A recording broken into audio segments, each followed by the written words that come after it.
நடந்து முடிந்த 2024 பாராளுமன்ற தேர்தலில் காங்கிரசும் ராகுல் காந்தியும் செய்த ஒரு மாபெரும் ஊழல் என்னவென்றால், ஏழை மக்களை குறிவைத்து, அதாவது படிப்பறிவு இல்லாத ஏழை மக்களை குறிவைத்து உங்களுக்கு 1 லட்சம் ரூபாய் மாதம் 1 லட்சம் ரூபாய் ஒரு வருடத்திற்கு 1 லட்சம் ரூபாய் வழங்கப்படும், உங்களுடைய கணக்குக்கு வங்கி கணக்குக்கு வரவைக்கப்படும் என்று ஏமாற்றி படிப்பறிவு இல்லாத வட மாநிலத்து மக்களையும் தென் மாநிலத்து மக்களையும் ஏமாற்றி மாபெரும் ஊழல் செய்திருக்கிறார்கள் காங்கிரஸ் கட்சியினரும் ராகுல் காந்தியும். இதற்கு தார்மீக பொறுப்பேற்று அவர்கள் வெற்றி பெற்ற அனைத்து தொகுதிகளிலும் வெற்றி செல்லாது என்று அறிவிக்க வேண்டும் என்று கேட்டுக்கொள்கிறோம்.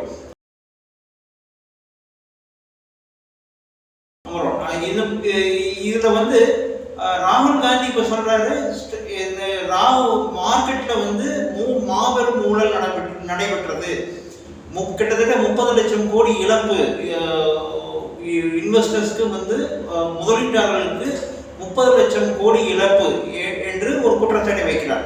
அது என்ன, அந்த குற்றச்சாட்டை எப்படி வைக்கிறாருன்னா, எக்ஸிட் போல் வந்தப்போ மோடி அவர்கள் 350 தொகுதிகளுக்கு மேல் கைப்பற்றுவார், தனிப்பட்ட முறையில் பாஜக 350 தொகுதிகளுக்கு மேல் கைப்பற்றும் என்று ஒரு பொய்யான தகவலை கொடுத்து முதலீட்டாளர்களை ஏமாற்றி அடுத்த நாள் தேர்தல் முடிவுகள் வரும் பொழுது 240 தொகுதிகளை மட்டுமே கைப்பற்றியதால் கிட்டத்தட்ட 30 லட்சம் கோடி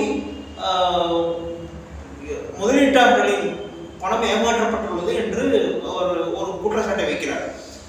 நாங்கள் இப்போ ஒரு குற்றச்சாட்டை வைக்கிறோம். 1 லட்சம் ரூபாய் தருவதாக சொல்லி ஒரு மாபெரும் ஊழலை செய்து 99 தொகுதிகளை கைப்பற்றிய ராகுல் காந்தியும் காங்கிரசும் அனைத்து தொகுதிகளிலும் ராஜினாமா செய்துவிட்டு திரும்பவும் ஒரு தேர்தலை சந்திக்க வேண்டும். ஸோ அவர்களுக்காக, அதாவது ராகுல் காந்தி சொன்ன அந்த ஊழல் பங்கு சந்தையில் 30 லட்சம் கோடி முதலீட்டாளர்கள் இழந்து விட்டார்கள் என்பதற்காக ஒரு சில டேட்டாஸை முன்வைக்க விரும்புகிறோம்.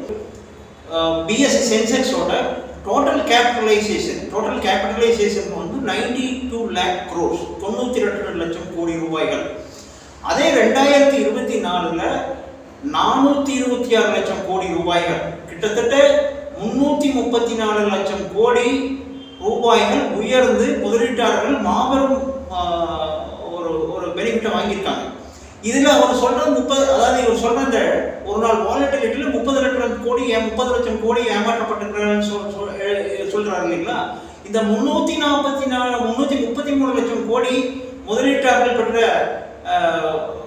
வருமானத்திற்கு ராகுல் காந்தி என்ன சொல்ல போகிறார்? நம்பர் 1. நம்பர் 2, அதாவது அவர் சொல்றாரு, HNIs, கார்பரேட்ஸ், ரீட்டைல் இன்வெஸ்டர்ஸ் எல்லாம் சேர்த்து 30 லட்சம் கோடி இழந்திருக்கிறார்கள் என்று சொல்றாரு.